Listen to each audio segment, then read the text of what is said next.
Ladies and gentlemen, I am fucking devastated after watching that rubbish of the French national team against the Spanish national team. It was total mauling. France had nothing to offer. From the first minute of the game was a little bit like you could see both teams didn't want to commit, but then the Spanish team had control. It was the technical abilities and the genius of Lamine Yamal against the fantastic four and the strength of the French national team. So that was the game we watched today.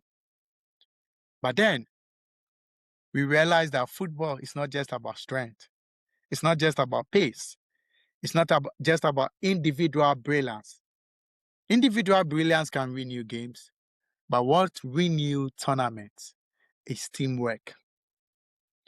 It is teamwork and technical abilities of the team. And that is what won the Spanish national team this game. Prior to the tournament and during the tournament, when you go on American Twitter, all they keep on saying and keep on talking about is that if we have our best athlete, by them meaning their best athlete, they are talking about NBA stars and then National Football League. If you get them to football, real football, America is going to dominate.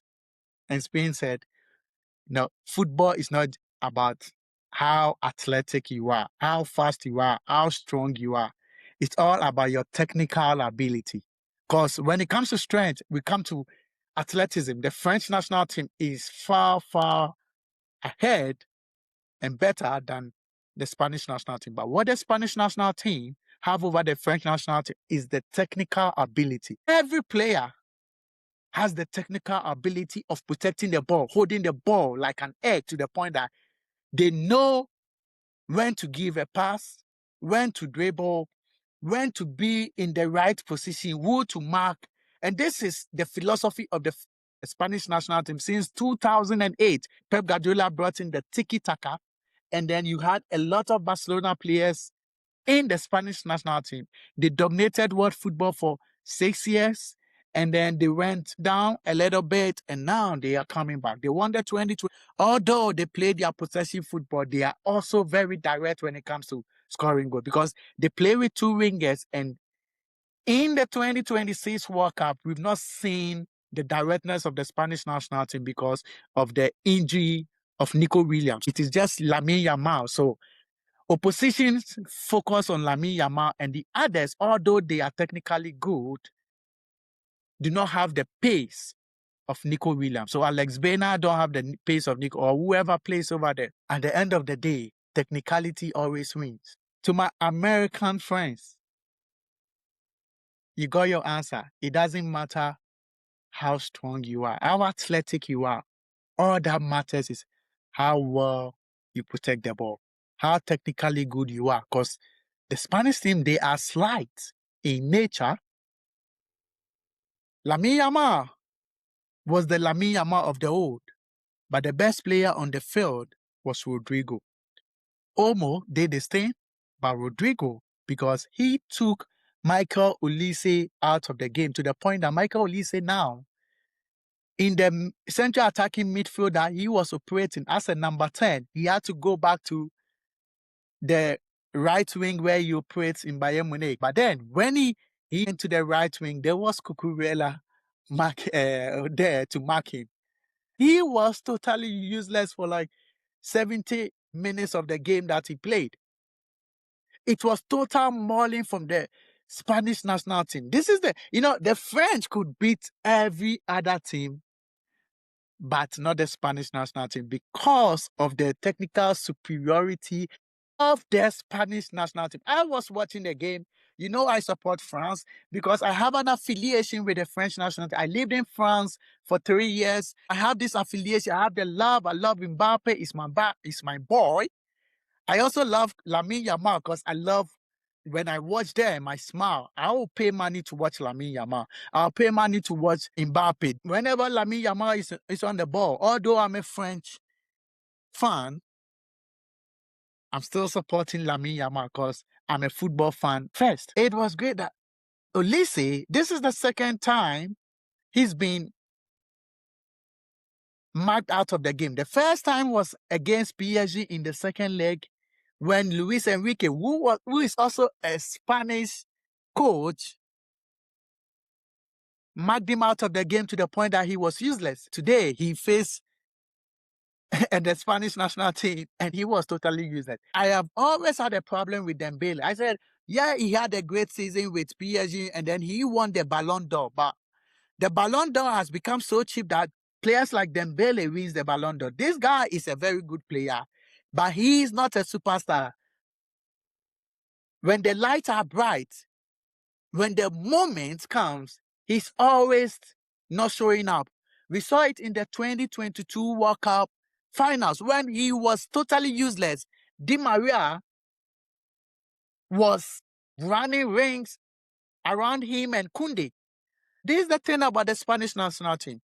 They protect the ball. And once they lose the ball, I think they have about 3 seconds. They tell each other, we have about 3 seconds to win the ball back. Because the best way to defend is to have the ball back, is to possess the ball and to attack. And in the first half, Rabiot was misplacing the ball. And I was like, Rabiot is having a shitty day. But then it was because the Spanish national team were crowding in. The moment they lose the ball, there were no spaces. The Spanish national team don't sit back. They play possessive. But when they don't have the ball, the way they set up, there were no spaces to try the pass. Anytime Olise tried the true pass, somebody cuts it off. When they don't have the ball, it's more like they are defending with 9 players and then you have Lamine Yamal up front. But then it wasn't sitting back. It was defense with a high line to the point that Mbappe was caught offside a couple of times in the first half. Let's talk about the first goal. It was a penalty, honestly. Lamine Yamal was intelligent because there was no danger in the box. Digne had all the time to clear the ball, but what do you wanted to header the ball in order for the ball to come down for him to clear it much longer? But then once the ball was high, Lamine Yamal blinded him to the point that he didn't see Lamine Yamal coming because his eyes was set on the ball.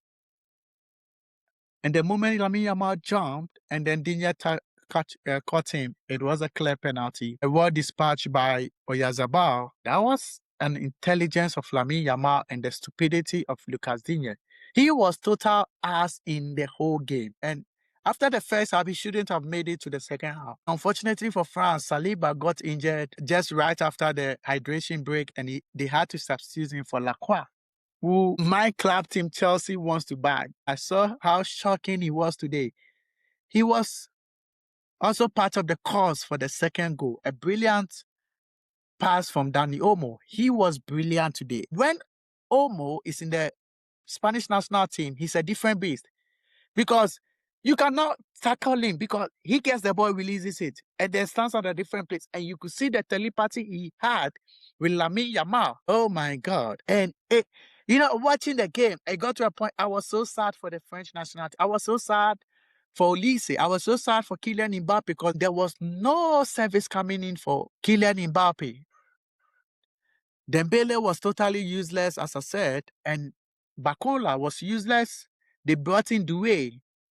He had a chance, a player of Doué's caliber. I should expect him to score that ball because the keeper was out. I expect him to score, but they hit it right straight to the keeper. If the game been played for 24 hours more, France wouldn't have still found space to score a goal. That was how dominant Spain's team were. How they crowded the French national team and dominated the French to the point that the Fantastic Four were nowhere to be found. And Mbappe's hat-trick of World Cup finals to equal that of Cafu just vaporized. He now has to fight for the third position. But it was a great game. The Spanish hadn't played their game throughout the tournament, but then whenever they meet the French, that is when you see the real Spanish team. Now I tip them to win the finals. It was total mauling. It was rubbish display from the French. It's sad for me to say, but I think Spain is going to win the World Cup, following it from the Euro 2024. And Lamine Yamal could be the best player because although he doesn't have the goals and all that, maybe he wouldn't get because Mbappe has performed better than him. Lionel Messi has performed better than him. Jude Bellingham has performed better than him. But with the team he has, with the Spanish national team, he's going to win a World Cup. I'm devastated, but the best team won today. I love watching football, and I was so mesmerized by the Spanish tactics, their dominance, to the point that there was no space for the French to operate. And look at Digne, your international career is over. Koundé offers nothing at right back. Lacroix, I don't need you at Chelsea, please. I don't need you at Chelsea. You are not a top player. Coming in for Saliba. He was total ass. Tomorrow is the next is Argentina against England. I hope England beats Argentina. Until then, it's Bulldozer TV. And cheers.